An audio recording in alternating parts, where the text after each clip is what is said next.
Uno de los episodios que marcaron nuestra historia en esa edad moderna fue, sin duda alguna, el intento fallido de invasión de las Islas Británicas por parte de una gran armada que dispone Felipe II, pero que finalmente, y como ha quedado así reflejado en la historia, no fue a luchar contra los elementos. Bueno, pues dentro de ese gran episodio histórico, un escritor jiennense, Emilio Lara, ha decidido crear también una trama de ficción para pergeñar su primera novela, que se llama La cofradía de la Armada Invencible, un título que sin duda alguna está llamado a ser uno de los libros del año. Emilio Lara precisamente está hoy con nosotros. Emilio, buenas tardes. Muy buenas tardes y encantado de estar aquí. Muchísimas gracias. A vosotros. Bueno, pues cuéntanos, pues esta es tu primera novela, ¿por qué eliges este escenario tan curioso y tan interesante? Pues porque desde hace ya muchos años el episodio de la Armada Invencible a mí me interesaba, me gustaba, me apasionaba. Leí mucho sobre ella, libros, artículos, tesis doctorales, acudí a exposiciones, visité archivos para investigarlos. Y era un tema, como digo, absolutamente fascinante. Y poco a poco pues fue surgiendo en mi cabeza la idea de escribir una novela sobre aquel acontecimiento.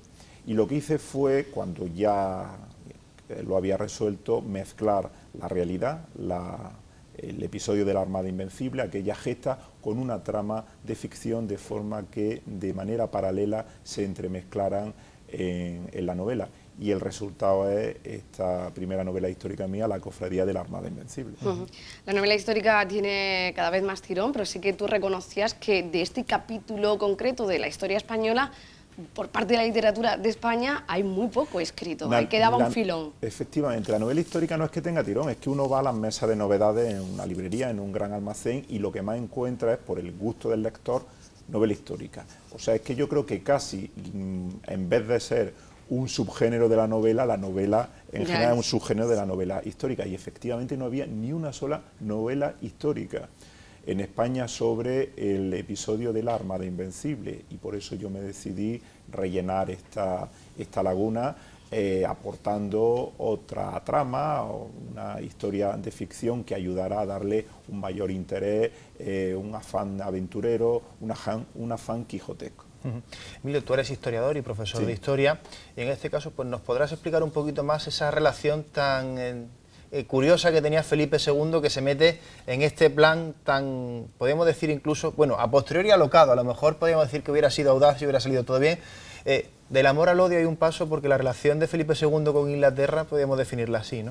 Es que fue rey de Inglaterra, fue rey consorte. Él se casó con María de Inglaterra, la hija de Enrique VIII y Catalina de Aragón. Es que no es descabellado pensar que si la Invencible hubiera desembarcado y los tercios de Flandes hubiesen conquistado Inglaterra, Londres, su capital, hoy en Internet el idioma universal no sería el inglés, sino el español. Sobre el papel no fue ningún disparate el plan maestro de Felipe II de la Armada Invencible, salvando la distancia. Pues bueno, el desembarco en Normandía en la Segunda Guerra Mundial es el más famoso desembarco anfibio que se hizo. Estaba bastante bien planeado, lo que sucede que luego los aspectos técnicos no fueron bien salvados, las comunicaciones bien resueltas, las comunicaciones epistolares, los correos en la época no era como hoy, no había teléfono, no había internet, tardaban mucho y no se llegaron a poner en contacto la Gran Armada, la Armada Invencible, con los tercios de Flandes, si no hubiera sido un paseo militar. Yo siempre hay una cosa que estamos viendo aquí, unas imágenes que hemos sacado de los hechos históricos, siempre me he preguntado, claro, porque en aquella época las naves de Castilla llevaban el pendón de Castilla, que era una cruz roja en aspas sobre fondo blanco, y las naves inglesas tenían una muy parecida. ¿Cómo al final hacían para no bombardearse las unas a las otras? Esa era la bandera de la infantería española, la Cruz de Borgoña, que es Carlos V el primero que empieza. La bandera tradicional española de nuestra armada, de nuestro ejército, era el fondo blanco y luego el escudo del rey. En la Armada Invencible, en la Gran Armada había, que sale de Lisboa, donde estaba anclada, había barcos de la escuadra portuguesa, porque Portugal estaba anexionado entonces a España. Felipe II era rey de España y de Portugal. Había barcos. Y también lo fue de Inglaterra. O sea que lo fue de Inglaterra, y en su recuerdo quedaba aquel breve noviazgo que tuvo, unos 4 años. Pero es que luego la hermanastra de Catalina, de María, de Inglaterra, con la la mujer con la que se casa Felipe II será Isabel I, Isabel Tudor, la archienemiga de Felipe II. Serán las dos grandes potencias del momento los que se enfrenten, los dos reyes que a lo mejor en un principio podían haber vivido no una historia de amor, sino un matrimonio por razones de Estado. Estaban condenados a enfrentarse, como así resultó al final. Emilio, cuando uno se enfrenta a la escritura de una novela así, en la que tiene que, bueno, también estar muy pendiente de los detalles históricos, preservar, ¿no?, lo que allí ocurrió, pero a la vez introducir una ficción, ¿cómo se enfrenta uno a una escritura de ese tipo? Pensando en el lector. Yo, antes que escritor, soy lector, y entonces a mí me gustan mucho las novelas o las novelas históricas, primero que me entretienen, que me divierten, que me hacen pasar un buen rato, y luego que aprendo. Entonces yo he pretendido entretener y que la gente aprenda, que pase un buen rato, que se divierta, el tiempo que tenga cada día para emplearlo en la lectura, y eso sí, siendo muy comedido a la hora de no cargar mucho la mano, no cargar las tintas en un aluvión de datos históricos, porque para eso están los libros de historia, los ensayos. Esto tiene que ser que los datos históricos vayan fluyendo de forma natural, sin que lleguen a adensar mucho la trama. Tiene que ser algo ligero, que la gente viaje al pasado, que sea un viaje en el cual reconstruya un mundo que no existió, que se sientan dentro de él durante los minutos, las horas que estén leyendo, se sientan a gusto y aprendan. Ese ha sido el objetivo que yo he tenido a la hora de escribir esta novela, y he cuidado muchísimo ese aspecto. Emilio, tú presentas me parece que es hoy mismo, ¿no? Lo presentas en La Económica. No, se presentó el viernes pasado. Ah, el viernes pasado. El 11 de marzo. Lo volvemos a presentar ahora en Madrid, este viernes, el 18 de marzo, y es Reyes Monforte, la autora de Un burka por amor o Una pasión rusa, pues quien lo va a presentar. Te pregunto esto porque lleva relativamente poco tiempo en la calle y me parece que la primera edición prácticamente que ya la tiene vendida, ¿no? Casi. Lleva una semana. Jaén ha sido, como yo quise, entre las ciudades españolas, que por ser mi ciudad natal y vital fuera la primera donde se presentase. Está ahora saliendo el lanzamiento por toda España, y efectivamente prácticamente está ya agotada la edición. Algún país se ha interesado también ya por los derechos de traducción, es decir, la novela ha tenido un muy buen nacimiento, va como un cohete, y espero pues que siga con el entusiasmo de los lectores. Bueno, para ser primera novela que escribes, que no el primer libro, ¿no?, porque has escrito varios libros sobre historia, es un buen comienzo, ¿no? Yo creo que no va a ser el único, ¿no? Yo estoy muy contento, yo estoy contentísimo. Las primeras impresiones... ¿Vamos a tener más novelas históricas de Emilio Lara, supongo? Yo creo que sí, porque escribir es muy duro, porque es echar oposiciones contra uno mismo. Cuando yo llego de mi trabajo, de mis clases, pues la forma que yo tengo de relajarme es escribiendo, pero escribir de manera seria, pues un trabajo ímprobo, muy serio, pero después de haber hecho una tesis doctoral, después de haber escrito libros de historia y un montón de artículos académicos, la relajación que yo siento, el gusto, el placer al escribir novela histórica, para mí no tiene parangón. Si fuera a escribir como un esclavo o un forzado, no tendría para mí sentido. Es porque yo siento un enorme placer escribiendo, el mismo sin duda que yo quiero transmitir a los lectores. Emilio, no te voy a pedir que hagas, como dicen los modernos, spoilers, pero tú sabes, bueno, pues que cuando uno se mete a escribir novela, a veces los personajes lo llaman. ¿Vamos a tener la próxima novela gente que haya estado en la Gran Armada, en esta cofradía de la Armada Invencible, o va a ser algo totalmente distinto? ¿No vamos a ir a otra época? Totalmente distinto. Esta historia acaba como tiene que acabar, en algunos aspectos un desastre, pero luego lo que no puedo decir efectivamente, ningún tipo de spoiler introducir, qué sucede con la cofradía. Todos sabemos que la Armada es invencible, lo que pudo haber sido y no fue, pero y estos hombres idealistas, quijotescos, utópicos, que se embarcan para ir a Irlanda, junto con la Armada Invencible, para levantar en armas a los católicos irlandeses. Eso no puedo desvelar lo que sucede. La siguiente novela, que ya va bastante avanzada, está ambientada en otra época histórica, un poquito más cercana a la nuestra, la edad contemporánea. Para muchos escritores de novela histórica, la parte de la investigación, esa parte inicial, es la más ardua, la más complicada, bueno, porque hay que estudiar mucho. No sé si en tu caso, por ejemplo, con el tema de la Armada era algo que tú ya conocías. Llevaba 20 o has tenido... años. Llevaba 20 años. O sea, que no ha sido casual elegir la Llevaba Armada. 20 años estudiándola, investigándola a fondo. Lo que sucede es que era muy complicado llegar a unir todos los datos, la historia que poquito a poco iba creciendo dentro de mí en estos años he escrito, bueno, hice unas oposiciones, un doctorado, escribí muchísimo, conferencias, pero la historia seguía ahí. Pero llegó el momento que es que ya estaba candente, me pedía salir y en ese momento es cuando me senté a escribir y la escritura fue rápida, fue un año encerrado, escribiendo... Aparte la investigación ya la tenías, claro. Ya la tenía hecha. Y la ficción. investigación para mí, sin embargo, es una gozada, es un placer, forma parte de mi trabajo y es una alegría muy grande. Luego lo más complicado es decidir qué se integra en el libro y qué se deja fuera para que no apabulle al lector. Son casi 500 páginas los que al final... 444 creo que tiene, número capicúa. Al final estamos hablando de que esto es un trabajo diario de todos los días, saber que tienes que sentarte en el ordenador y sacar al menos 2 páginas, ¿no? ¿Así te lo tomaste o buscabas de otra manera? Incluso 3, no, es que así, es que yo dejaba de trabajar, iba en mi casa a comer, mi mujer es fabulosa, se encargaba de muchos aspectos, yo la ayudaba también en muchas tareas. Yo lo que realmente me deja sorprendido y alucinado son las mujeres que trabajan fuera de la casa y dentro, porque lo que ellas tienen que pasar, y hay grandísimas escritoras en España, hay unas damas de la novela histórica espectaculares. El trabajo que tienen, eso sí que es para reconocerlo. En mi caso es la suerte de tener a mi mujer como apoyo, como garante, como estímulo. Ella es también historiadora, entonces a ella le consultaba determinados aspectos y fue algo fundamental. Pero es que uno no tiene fines de semana o cuando coge vacaciones lo que está esperando, qué bien, tengo unos días libres sin trabajar para ponerme a escribir 8 o 9 horas diarias. Solamente cuando la pasión por la escritura lo embarga a uno es cuando llega a comprender lo que es el hecho de sentarse a escribir. Bueno, pues deseando estamos ya hacernos con un ejemplar de la Cofradía del Arma Tengo una Invencible. preguntita por ahí todavía, porque no hay novelas, tampoco hay películas sobre el Arma Invencible. ¿Esta podría ser una buena película? La gente que está leyendo la novela dice que es muy cinematográfico el desarrollo, la estructura. En España no hay. Hay una película americana que es Elizabeth, la Edad de Oro, que ahí sí coge tangencialmente el tema de la Armada Invencible, obviamente desde el punto de vista inglés, pero bueno, ellos son fantásticos, los ingleses o luego los americanos, con influencia de historiadores ingleses a la hora de rescatar su historia. Nosotros ahora estamos rescatando la nuestra. Hay series españolas, la serie Isabel, la de Carlos V, o incluso el Ministerio del Tiempo, que es una cosa muy interesante. Nos ha puesto de moda la historia. Ágil. Eso viene muy bien a vosotros, ¿no?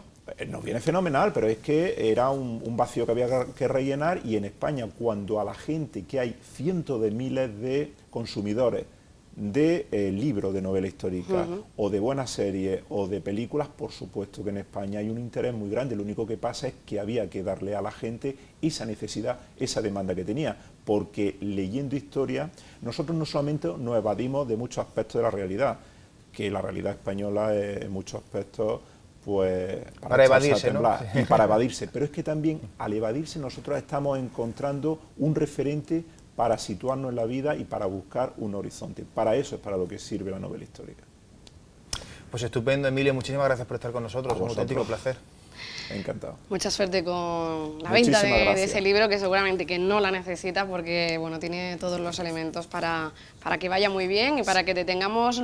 Espero que no dentro de mucho tiempo para hablarnos del próximo Bueno, vosotros proyecto. vais a ser mi talismán en esta novela, así que encantado de haber estado con Seguro vosotros. que sí. Bueno, pues nosotros vamos a seguir repasando historia en este caso de nuestra ciudad, porque nos vamos a visitar el Arco de San Lorenzo. Ya se lo prometíamos al principio de temporada, vamos a ir recorriendo algunos de los rincones más singulares de nuestra ciudad para conocer todo lo que hay detrás de cada una de esas piedras, y el encargado de todo ello es José Luis López. Situado en la confluencia de las calles Almendro Aguilar y Madre de Dios, el Arco de San Lorenzo es el único vestigio en pie de la antigua iglesia de San Lorenzo. Un templo que se situaba entre los números 2 y 4 de la calle de San Lorenzo, de una sola nave, y que además se erigía como uno de los templos de mayor antigüedad de la ciudad de Jaén. Era una iglesia primitiva del siglo XIII, de las más antiguas, y lo que hicieron fue usar, parece ser, un antiguo bastión defensivo o lienzo de muralla, que era más bien el adarve. Eso lo aprovecharon como sacristía y se creó lo que hoy en día conocemos como el Arco de San Lorenzo. Tenía una gran torre campanario, tenía una puerta de acceso en la calle San Lorenzo. Con el abandono y el posterior paso del tiempo acabó derribándose, y lo único que perduró en el tiempo fue el Arco de San Lorenzo. Si nos adentramos en el Arco de San Lorenzo, vemos que está dividido en 2 plantas. En primer lugar, accedemos a lo que era la antigua capilla de la iglesia, un auténtico tesoro del arte mudéjar jiennense. Todo lo que es el alicatado según entramos a la capilla de abajo, pues es una gozada. De hecho hay algunos paños muy similares a los que hay en la Alhambra de Granada. Tiene además un zócalo revestido de yesería con diferentes decoración geométrica y alegórica, y que además, aunque lo veamos nosotros en yesería blanca, tenía bosquejos o resquicios de pintura roja, lo cual nos puede indicar que yo creo que todo estaba decorado con esa técnica pictórica que era pintura roja en almagra prácticamente. Motivos decorativos que efectivamente evocan en el recuerdo a la Alhambra de Granada. Por ejemplo, esa fina yesería empleada para cerrar el nicho que alberga la imagen de Cristo y que forma parte de la propia bóveda de ladrillo que encierra la capilla. Lo que es el alfiz que lo enmarca, la verdad es que es bastante curioso, ¿no? Porque además todo lo que es la yesería lo que va haciendo es adaptarse al propio giro de la bóveda, va incluso metiéndose hasta la propia clave de lo que es la propia bóveda central. Y la verdad que es una cosa curiosa porque nos hace incluso ir mirando hacia arriba y quizá puede a lo mejor denotarnos que toda la bóveda podría estar también decorada de esa guisa. Por una puerta lateral de arco ojival accedemos a unas estrechas escaleras al segundo piso. Allí nos encontramos lo que era la antigua sacristía o altar de la iglesia de San Lorenzo. Un espacio privado de oración y culto de la iglesia de San Lorenzo. De hecho, la iglesia vendría por la parte de mi espalda aproximadamente y se prolongaría con esta parte de la capilla mayor o sacristía, como lo queramos llamar, del arco de San Lorenzo, y que evidentemente pues tenemos una gran hornacina bastante interesante con parte de azulejería. Recuerda mucho, como bien has dicho, a la parte de abajo, un poquito la Alhambra, ¿no? Un arco de yesería muy interesante. El único resquicio que se conserva de esta parte decorativa de la sacristía, y que seguramente estaría todo el arco tal cual.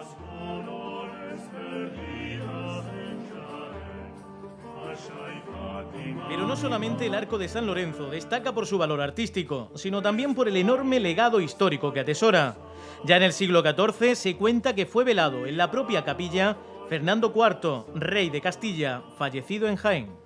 Sí, eso dicen, según algunos cuentos y demás, que parece ser que este señor, cuando venía de Córdoba, justició a los hermanos Carvajal en Martos, y estos hermanos, que fueron despeñados desde el castillo de Martos, pues le emplazaron a reunirse con ellos muy pronto ante el Tribunal de Dios, y por eso le dijeron Fernando IV el emplazado, porque misteriosamente al paso por Jaén falleció. Se veló su cadáver y desde ese momento, pues cada vez que fallezca un obispo en Jaén, está obligado a hacerle un responso.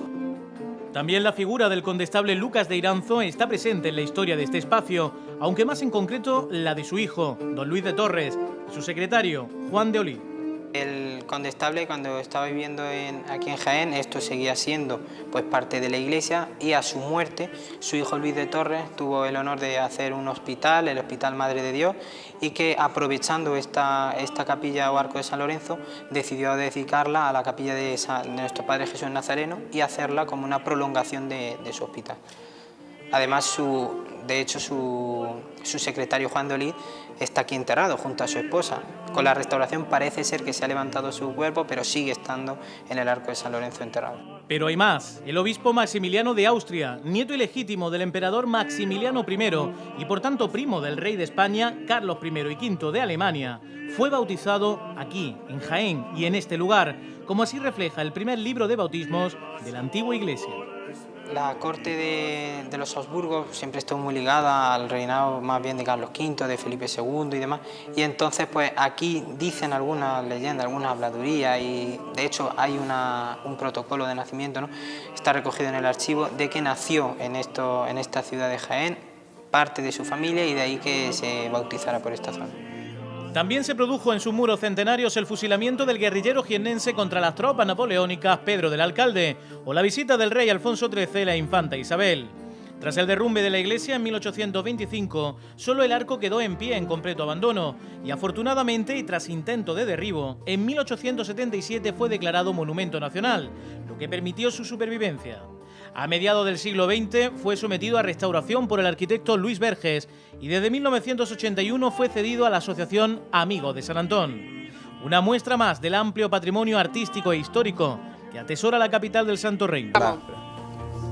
Bueno, Bueno, pues nos encanta repasar nuestra historia, esos rincones, de esa manera, bueno, pues que también cada reportaje realiza José Luis López. Y ahora vamos a seguir hablando, bueno, también parte de nuestra historia, como es la Semana Santa de Jaén. Nos vamos hasta la Cofradía de la Soledad. Tenemos con nosotros al hermano mayor de esta cofradía, Jesús Pegalajar. Jesús, buenas tardes. Buenas tardes. Bueno, que estábamos comentando antes de entrar en la entrevista que estáis hasta arriba, ¿no? Que esta noche, ya estos días ya son no parar, ¿no? No parar, estamos en pleno quinario, los pasos procesionales ya están en nuestra basílica, precisamente uno entró ayer y otro antes de ayer, y es verdad que nuestra cofradía de Viernes Santo pues tiene la intensidad de los actos y cultos en esta última etapa de la Cuaresma, con lo cual nos encontramos inmersos en ello. El viernes, bueno, en San Ildefonso, que también lo que comentábamos, tenéis, bueno, pues la sede de muchas cofradías, estáis ahí un poco buscando el hueco, ¿no? Encajando cada uno de Casi que de la las Semana imágenes. Santa empieza y termina en San Ildefonso, la Semana Santa de Jaén, ¿no? Cierto es, el domingo de Ramos hay una procesión, el domingo de Resurrección también, y en medio pues Jueves Santo y Viernes Santo lo tenemos.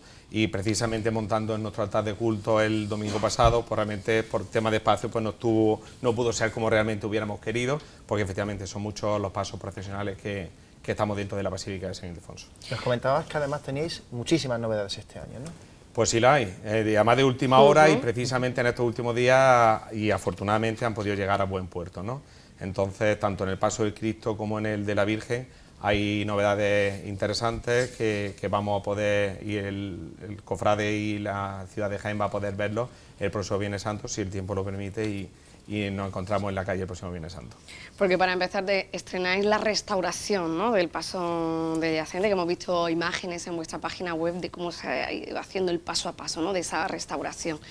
Efectivamente, también el boletín aparece reflejado, entonces lo hemos llamado un remozado del Paso del Cristo. Realmente hemos mantenido los elementos de mayor valor, los magníficos angelitos, los bronces y la escena de la Pasión, que ya estaban en el paso. Y finalmente, bueno, pues toda una obra de talla nueva por parte de Juan Carlos García en un taller de Arjonilla. El resultado, anoche tuvimos ya la suerte de que entrara el paso, quitarle esos plásticos protectores para ese traslado, y la verdad que todos los que allí estuvimos nos quedamos bastante satisfechos del resultado, y en fin, ya en San Ildefonso se puede ver. Entonces el Paso del Cristo es sin duda una de las principales novedades de la Cofradía de la Soledad para esta Semana Santa de 2016. Sí, pues casi que como un estreno, ¿no?, porque vamos a ver Sí. toda una imagen nueva, ¿no? Claro, además el Cristo tiene una ubicación más alta que los años anteriores, en los que iba sobre la mesa, con lo cual la visión de esta magnífica talla de Constantino Unguetti pues va a ser mucho mejor que la que teníamos anteriormente. ¿Habrá algún recuerdo para Constantino Unguetti en este proceso? Sí, lo está viendo prácticamente. De hecho, la misa de entierro fue en San Ildefonso, las rejas de nuestra capilla se abrieron de par en par para recibir su féretro, y en reiteradas ocasiones, por ejemplo en la gala del 75 aniversario que celebramos en noviembre, pues hubo un homenaje, precisamente con un vídeo realizado por esta casa de Onda Jaén, con la presencia de Paz Unguetti. Y si os aprovecho para adelantaros que en próximas semanas, porque ya eso sí es verdad que nos ha dado tiempo, un azulejo pintado por Paz Unguetti, con las imágenes tanto del Cristo como de la Virgen, se incorporarán en la Casa de Hermandad de nuestra calle Tablero, y ahí, bueno, pues haremos una inauguración. Bueno, entonces realmente todavía nos quedan algunas cosas por hacer. En el boletín de Cuaresma de este año 2016 hay un apartado dedicado a Constantino Unguetti, también a Muñoz Arcos, el otro imaginero que también ha fallecido en 2015, y como no, a Manuel López Pérez, con el que nos unía una relación muy estrecha, y que precisamente yo a nivel personal estaba ultimando un artículo en relación a la restauración de la Piedad, que desgraciadamente se ha tenido que quedar a medio. Estamos viendo ese yacente que... Ya estas imágenes podemos decir que ya son historia, ¿no? Porque ya vamos a ver un yacente diferente este año, ¿no? Bueno, la imagen no, pero efectivamente, ¿no? Pero el aspecto visual de ese túmulo sobre el que descansa nuestro Cristo yacente, pues sí va a ser distinto. Va a ser distinto y en parte un poco más ligero, porque realmente ha sido madera de cedro la que se ha utilizado, y esa ubicación del Cristo, pues al estar más alto, va a permitir que ese adorno floral que acompañe al paso, pues no le quite ni un ápice a esa imagen tan soberbia de nuestro Cristo.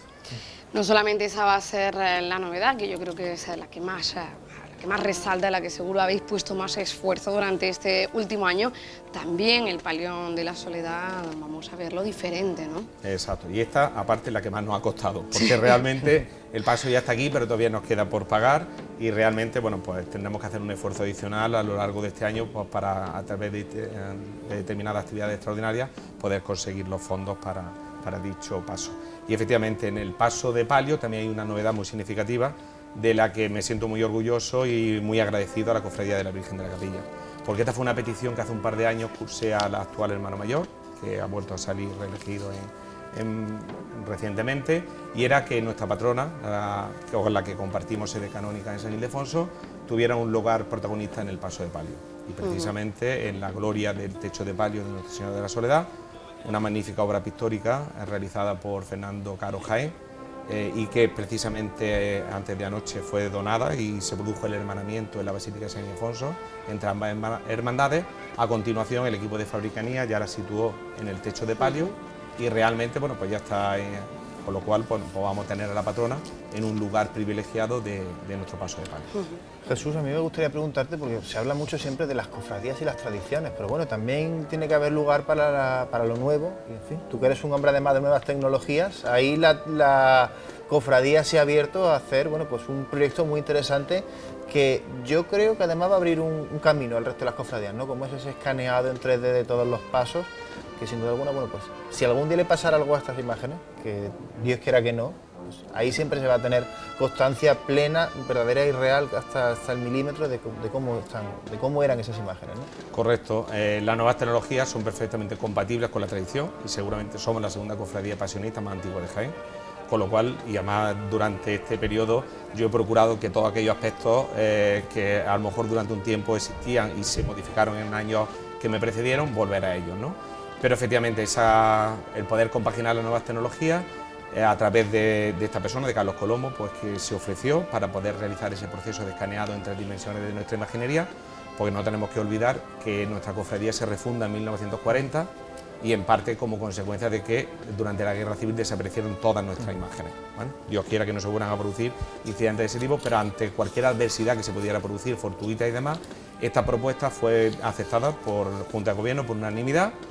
Las imágenes no sufrieron nada, todo lo contrario, es decir, realmente todo el proceso del escaneado ha sido una distancia con lo cual no se han visto afectadas, pero sí nos podemos sentir bastante satisfechos que somos la primera cofradía de Jaén en que toda su imaginería está en un formato digital. Un formato digital que para generaciones venideras, en el caso de cualquier deterioro que se pudieran producir de la misma, se pudieran sacar exactamente igual. Y máxime, bueno, porque en nuestro grito adyacente hay una imagen que tiene ya más de 50 años, la Piedad es una imagen anónima de principios del siglo XX, y bueno, nuestra imagen de la Soledad, que sí es cierto que se hizo una reproducción por puntos cuando Antonio Bernal y Paco Romero fueron a restaurarla, es cierto que esta imagen sería más fácil de poder sacar una copia, ¿no? Bueno, una última cosita, porque Sí, pregunta Marta, ¿no? Es que tenemos otro tema pendiente por ahí, pero entonces ahora te lo pregunto después. Bueno, ya vemos que estábamos esperando también las imágenes de la Virgen. Es un año importante para vosotros, pero en general, y es algo que nos cuentan desde diferentes cofradías, son años de crisis, no solamente económica, también crisis de fe. ¿Cómo estáis vosotros en ese sentido? ¿Tenéis problemas a la hora de poder salir a la calle, poder llevar esas imágenes a hombros? Fácil no lo tenemos, indiscutiblemente las cofradías del Viernes Santo por la tarde, y aquí vuelvo a hacer un alegato en defensa de esta magnífica tarde desde el punto de vista de lo que representamos, es decir, representamos el Santo Entierro de Cristo, son momentos fúnebres para el mundo cofrade, pero tenemos la suerte de 2 grandes cofradías muy antiguas que procesionan por las calles de Jaén. Y efectivamente esa antigüedad y esa gran imaginería que ambas tenemos, sí que nos hace que tengamos, a pesar de todo ello, pues una carencia de un cuerpo de costaleros que nos gustaría que fuera más numeroso. ¿Dificultad? Sí. Es decir, ahora mismo los ensayos que hemos realizado hasta ahora no gozan del número de costaleros suficiente. Apelamos a través de los medios de comunicación a que el pueblo cofrade pudiera responder. El resto, bueno, pues somos una cofradía con pocos cofrades, 300 cofrades. Sí, aunque sea un tópico decirlo, nuestra cofradía es muy activa y en los últimos años la intensidad de actos y cultos se sucede. Hace 2 semanas estábamos con una campaña de donación de sangre, charlas formativas para nuevos cofrades, cultos, en fin, tenemos una actividad muy viva. Pero es cierto, bueno, que de cara a la procesión de Viernes Santo siempre tenemos dificultad en cuanto a conseguir que ese desfile sea lo más largo posible y que realmente pues participen nuestros cofrades. De ahí pues que nos hayamos hermanado o hemos hecho unos acuerdos con diferentes colectivos que se han visto refrendados en estos últimos días. hablo del Colegio de Procuradores, con el cual hemos realizado una colaboración, a través del cual Nuestra Señora de la Soledad se ha convertido en protectora de dicho cuerpo del Colegio de Procuradores, con el Colegio de los Hermanos Maristas, con el objetivo de Savia Nueva que se incorpore a ese grupo joven y a esa necesidad de costaleros. Ya hemos realizado 2 certámenes de bandas con ellos, una reliquia de San Martín de Champañán acompaña a nuestro paso de palio desde el año pasado y recientemente el hermanamiento con la Virgen de la Capilla. Así que intentamos en la medida de lo posible abrirnos hacia otros colectivos, bueno, pues con el objetivo de que podamos salir lo mejor posible en esa procesión de Viernes Santo. Pues Jesús, por último me gustaría preguntarte, porque hemos tenido conocimiento de que en el registro que se producía de la casa del presunto ladrón de la custodia de las Bernardas han aparecido otros objetos, uno de ellos incluso podría estar relacionado con vuestra cofradía. ¿Tenéis la posibilidad ya de haber confirmado si esa daga de plata fechada en 1948 pertenece o no pertenece a la cofradía del Cristo? Pues se nota que está ahí al tanto, precisamente bajando aquí a los estudios de Onda Jaén, pues recibí una llamada de la policía en relación a dicha pieza. Entonces, bueno, ahora mismo está el cuerpo de camarera visualizando dicha daga para comprobar que realmente es nuestra y en ese caso pues presentar la denuncia correspondiente para su recuperación. Pero no puedo adelantaros nada porque ahora mismo está verificándose antes de dar el siguiente paso, ¿no? Entonces, más adelante os podría confirmar si pero podría ser, ¿no? Podría ser porque a priori aparece la denominación nuestra de Soledad, el periodo al que parece que también entraría dentro de esta ¿no? Exacto, dentro de esta nueva etapa que comienza en 1940 y realmente durante las 2 primeras décadas pues se renovó prácticamente todo. Nos acaban de comentar ahora mismo y nos están diciendo por aquí por el pinganillo que ya se tiene noticia de que se ha detenido al ladrón. La policía acaba de informar que ya se ha detenido a ese ladrón del que ya se tenía muchas pistas, se conoce, tenía su nombre, un viejo conocido de la Policía Nacional, hasta 35 antecedentes ya es la penales pesaban número 36. Sobre él. Y además en este caso, bueno, lo de la Bernarda realmente al mundo cofradía, las personas pues que tenemos nuestras creencias, ha sido realmente duro el que se produjera un sacrilegio de dichas características, en fin, que no ha tenido en vilo al mundo cofradía y a la iglesia de Jaén pues durante este tiempo. Bueno, ya recuperar, ¿no?, también el resto, por ejemplo, de piedras preciosas que no habían aparecido, seguirle la pista y bueno, también de esas otras piezas por quien puedan pertenecer, bueno, pues para intentar en la medida de lo posible que ese robo se quede. Bueno, sí que sabemos que la custodia es difícilmente reparable ya, ¿no?, del daño, ¿no?, que se le ha hecho. Pero bueno, ya tenemos esa noticia de última hora, detenido el presunto ladrón de la custodia del convento de las Bernardas. Bueno, pues Jesús, con esta feliz noticia en cuanto a la detención, nosotros te despedimos, no podemos estar más pegados a la última hora y a la actualidad, y también con esa bueno, posible daga que posiblemente podría ser también de vuestra cofradía. Muchas gracias por estar con nosotros. Muchas gracias a vosotros. Gracias. Bueno, pues nosotros vamos a hacer un pequeño alto en el camino, pero volvemos hablando de más Semana Santa, en esta Semana de Pasión. En este caso será el turno de la Cofradía del Perdón.